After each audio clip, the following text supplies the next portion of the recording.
आग उठी डायन। राजस्थान के एक छोटे से गांव में रहती थी रुक्मा देवी। उम्र यही कोई 60 साल की होगी उनकी। गांव के लोग कहते थे कि वो औरत नहीं बल्कि डायन थी, क्योंकि शादी होते ही रुक्मा के पति की मौत हो गई और फिर धीरे धीरे उसके परिवार के सब लोग एक एक करके खत्म हो गए और साथ ही गांव में बड़ा अकाल, जमीन सूख गई, खेती सूख गई, लोग भूखे मरने लगे। रुक्मा को गांव से बाहर निकाल दिया गया और तब से वो गांव के बाहर झोपड़ी बनाकर रहने लगी। कोई भी रुक्मा के घर की आजू बाजू से गुजरता तक नहीं था। एक दिन गांव के रहने वाले रतन और उसकी पत्नी आनंदी को दूसरे गांव से आते वक्त रात हो गई और अंधेरे में रास्ता भटक के वो रुक्मा की झोपड़ी के पास जा पहुंचे। अरे आनंदी, ये क्या हो गया? हम तो रुक्मा डायन की झोपड़ी के पास आ पहुंचे। अब तो सब बुरा होगा। जल्दी जल्दी से निकल यहाँ से। हाँ जी, सही कहते हैं आप। ये डायन हमको खा जाएगी, जल्दी भागो यहाँ से। तभी रुक्मा झोपड़ी से बाहर आती है। अरे रुको, तुम लोग यहाँ मेरी झोपड़ी में आराम कर लो और देखो इस रास्ते पर आगे मत जाना। हाँ, हमें आगे जाने से इसलिए रोक रही है ना, ताकि हमें मार डाले तू। अरे ना ना, मैं तो तुम्हारी जान बचाना चाहती हूँ, मेरी बात तो सुनो। डर की वजह से आनंदी और रतन वहाँ से भाग जाते हैं, लेकिन फिर अगले दिन गांव में खबर फैलती है कि रतन और आनंदी ने अपने घर में फांसी लगाकर आत्महत्या कर ली। वजह क्या थी किसी की समझ में नहीं आया। अगले दिन गांव में जोर का तूफान आया और भयानक तरीके से किसी के रोने की आवाज गूंजने लगी। अरे भाई, लगता है उस डायन रुक्मा ने गांव पे काला जादू कर दिया है। हाँ भाई, मुझे भी ऐसा ही लग रहा है। लगता है कल आनंदी और रतन मर गए। लगता है ये उसी का किया धरा है। हमें सरपंच के पास चलना चाहिए। वो दोनों आदमी सरपंच के घर पहुंचते हैं। अरे तुम इस वक्त यहाँ पर क्यों आए हो? जानते नहीं बाहर क्या हो रहा है? कितनी डरावनी आवाज गांव में गूंज रही है। बस मालिक, किसी तरह आ गए। पूरे गांव वालों की जिंदगी का सवाल है। अरे मालिक, ऐसे तो सब एक एक करके मर जाएंगे। तो क्या चाहते हो? क्या किया जाए? मालिक हमें रुक्मा को मारना होगा। अरे जब तक वो डायन गांव में जिंदा रहेगी तब तक गांव में ये सब होता ही रहेगा। शायद ठीक कह रहे हो तुम लोग, मगर ये काम करेगा कौन? मालिक, अगर आप कहे तो हम दोनों मिलके इस काम को अंजाम दे दे। बस आपको हमें यकीन दिलाना होगा कि हम पकड़े नहीं जाएंगे। ठीक है, लेकिन बाहर जो आतंक का साया है उसमें तुम दोनों रुक्मा तक पहुंचोगे कैसे? हैं? क्या तुम्हें डर नहीं लगता? मालिक, आप उसकी चिंता ना करें। काल भैरव का भभूत है हमारे पास।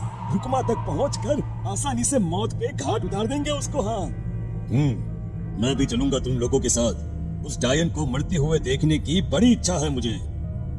सरपंच उन दोनों लोगों के साथ गांव के बाहर की तरफ चल देता है। गांव में घनघोर काली रात पसरी हुई थी और दिल दहलाने वाली चीख की आवाज माहौल को बेहद खौफनाक बना रही थी। हाथ में काल भैरव का भभूत लिए वो तीनों रुक्मा की झोपड़ी की तरफ जा रहे थे। वहां पहुंचने के बाद ये लो खंजर और पार कर दो इस डायन के कलेजे के अंदर। मालिक, आप बस यहीं खड़े होकर नजारा देखो, आज ना बचेगी ये। हाँ मालिक, ये भभूत अब इसकी जरूरत नहीं है। मैं इसे यहाँ पेड़ की डाली पे रख देता हूँ। लौटते वक्त हमारी रक्षा करेगा। वो दोनों आदमी चुपके से सोती हुई रुक्मा देवी के ऊपर वार करते हैं। एक जोरदार चीख से वो इलाका गूंज उठता है, लेकिन अचानक रुक्मा के शरीर से जो खून बहता है उसका रंग नीला था। ये देखकर वो दोनों आदमी डर से कांपने लगते हैं। अरे अरे अरे अरे, ये क्या? अरे इसके खून का रंग तो नीला है। अरे तो क्या हुआ? डायन जो ठहरी इंसान नहीं है ये, और आज इस बात का पक्का यकीन हो गया है। मर गई चुड़ैल, मर जाने दे। चल सरपंच साहब को जाकर ये खबर सुनाते हैं। वो दोनों जैसे ही बाहर आए उन्होंने देखा सरपंच की लाश पेड़ पे लटकी हुई थी। ये देखकर वो दोनों डर के मारे चीखते हुए वहां से भागे, लेकिन तभी एक बेहद डरावनी औरत उनके सामने आकर खड़ी हो गई। कहाँ जा रहे हो? तुम्हें क्या लगा किसी का खून करके बच जाओगे तुम? कौन हो तुम? कौन हो? हमने तो डायन को मारा है, कुछ गलत नहीं किया भाई। वो डायन नहीं थी, वो इस गांव की रक्षा कर रही थी। तुम कौन हो? और तुम्हें कैसे पता वो कौन थी? उसने रतन और आनंदी को मार डाला। रतन और आनंदी को मना किया था रुक्मा ने इस रास्ते से आगे जाने से, पर वही दोनों माने नहीं और उन दोनों ने मुझे देख लिया था, इसलिए उनका मरना तो तय था।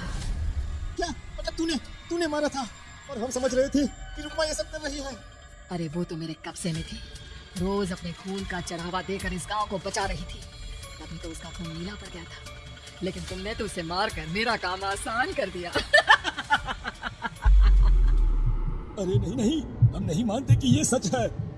नहीं मानते तो बताओ सरपंच कैसे मरा फिर?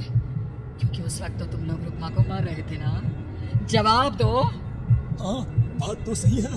इसका मतलब इसका मतलब अब तुम लोगों ने अपनी मौत को खुद दावत दी है, क्योंकि जो तुम लोगों को बचाने की कोशिश कर रही थी वो तो अब रही नहीं। अरे लेकिन कौन कौन है वो जो हम लोगों को मारना चाहता है? आत्मा, रुकमा के घर वालों की आत्मा। वो लोग कोई आम आदमी नहीं, खूनी भेड़िए थे और रुकमा ने उनका ये राज जान लिया था। रुकमा के अंदर शक्तियां थी जिसके चलते उसने उन सबको खत्म कर दिया। क्या क्या? अरे लेकिन पूरा गांव तो समझ रहा था कि रुकमा अपने घर वालों को खा गई। खा रुकमा नहीं, मैं आ गई।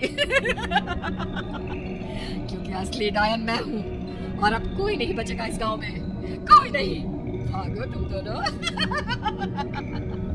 वो दोनों आदमी पागलों की तरह भागते हुए गांव पहुंचते हैं। वहां देखते हैं कि पूरा गांव खुद की नदी बन चुका था।